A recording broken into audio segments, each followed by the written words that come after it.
The Emmaus Road, an experience and a well-known story. This is such a gripping story because, in many ways, it's our own story. When we lose hope and the desire to move on because our dreams have been crushed.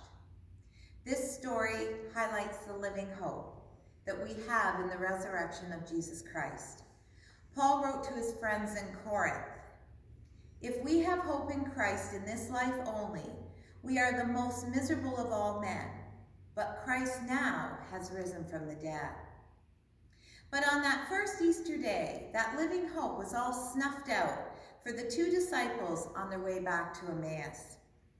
Have you ever noticed that some of the saddest words in our dictionary begin with the letter D?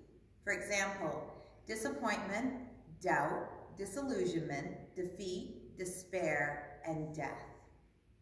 All of these are summed up in the words that Cleopas and his companion recognized when they were walking on the Emmaus Road. They had left the disheartened and confused group of disciples in the upper room after the events of Good Friday, Saturday, and Easter Sunday morning. We can understand their confusion. The master they had loved and followed had been horribly put to death on a Roman cross. Death by crucifixion was the most shameless of death. The victim was made a public spectacle, exposed to the taunts of all that passed by. The followers of Jesus were without a leader and were falling apart quickly. These two were already on their way home. What else was there left to do? Life goes on. Life must go on. The reports that Christ's tomb was empty had only confused the disciples more. The entire world had come apart. The two downhearted disciples summed it up in the situation as they said, "We had hoped that he was the one who was going to redeem Israel."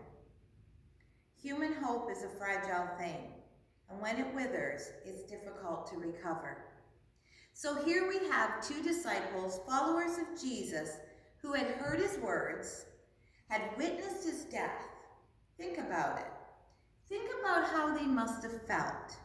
The world did not change as Jesus had promised. They felt trapped in their own miserable thinking. They had hoped it would be better.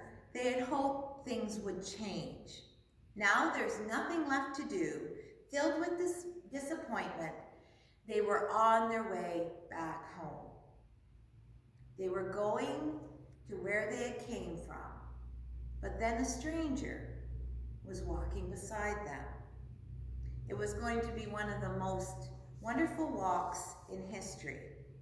We know, of course, that that stranger was the risen Christ, but somehow they didn't recognize him.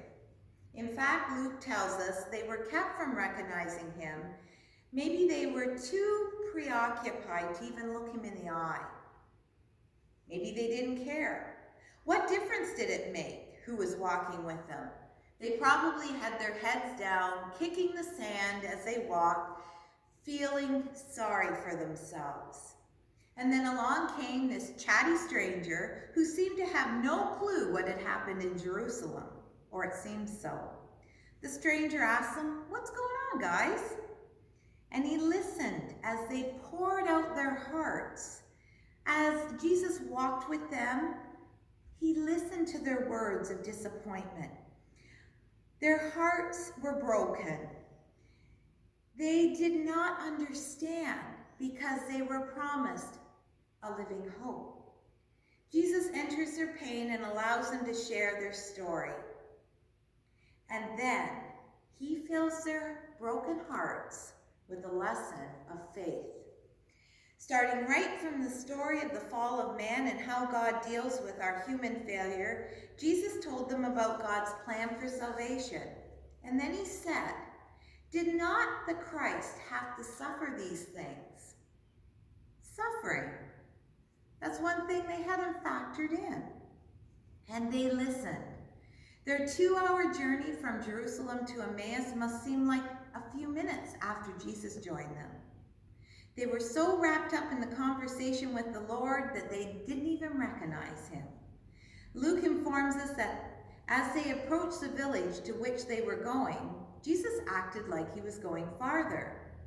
And they invited him to join them, to come in, to spend the night, because evening had fallen and it was too dangerous to travel alone after dark. So they set the table for 3. There was bread on the table, and the stranger lifted up the bread, gave thanks, and broke it. In that act of breaking bread, they recognized who he was, and in an instant, they knew him, and in an instant, Jesus was gone. I can imagine Cleopas and his friends standing there in amazement, asking each other, were not our hearts burning within us while he talked with us on the road and opened the scriptures up to us? Then they suddenly realized it was Jesus. Christ had risen from the dead, and the 2 disciples lost no time in reacting their steps back to Jerusalem to share the good news. Maybe that simple 2-hour walk was only like 45 minutes to them, but it was life transforming because they were on a mission.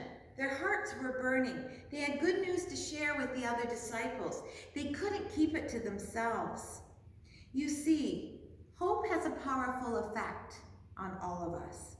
It transforms ordinary people, like the Emmaus disciples, like you and me, into witnesses for the risen Christ. As we journey along in this life, these days we are experiencing loneliness, isolation, distancing, defeat, despair, disappointment in our daily lives. Don't let that pull you down. Welcome the stranger.